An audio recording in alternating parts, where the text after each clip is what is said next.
develop, and I go back, the other thing is have the right heroes. I mean, I've always been lucky in that respect. And if the people you look up to are going to form your vision of what the world, how you want to be in later life.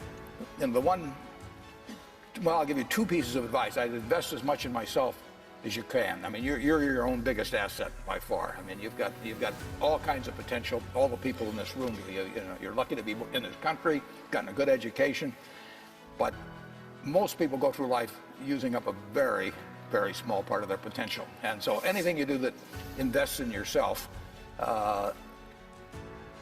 that's the best investment you can possibly make. And then I would follow my passion. I mean, whatever turns you on.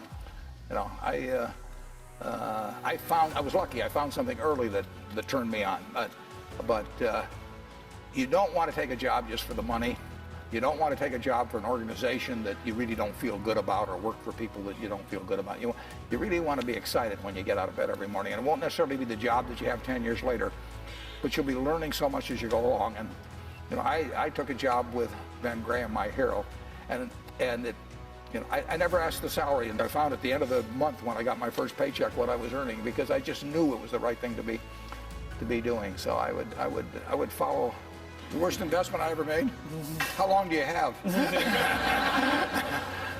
Well, I've made some very bad ones, but that doesn't really bother me. It may bother the shareholders, but that's another question.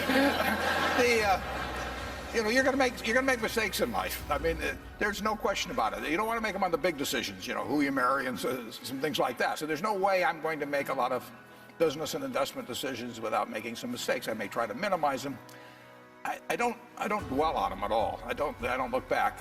The biggest mistakes are the ones that actually don't show up. They're the mistakes of omission rather than commission. We've never lost that much money on any one investment. But it's the things that I knew enough to do that I didn't do. We have missed profits of as much as maybe $10 billion in things that I knew enough to do and I didn't do. Now, the fact I didn't buy Microsoft way back is not a foregone opportunity, because I didn't know enough to make that decision.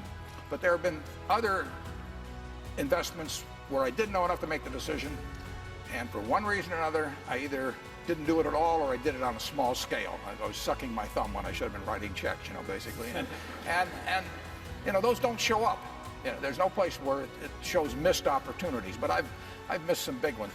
The triumphs in life are partly triumphs because you know that everything isn't going to be a triumph. I would never get too hung up on mistakes. I know a lot of people that really agonize over them, and it just isn't worth it. I mean, tomorrow's another day, and you live it forward and just go on to the next thing.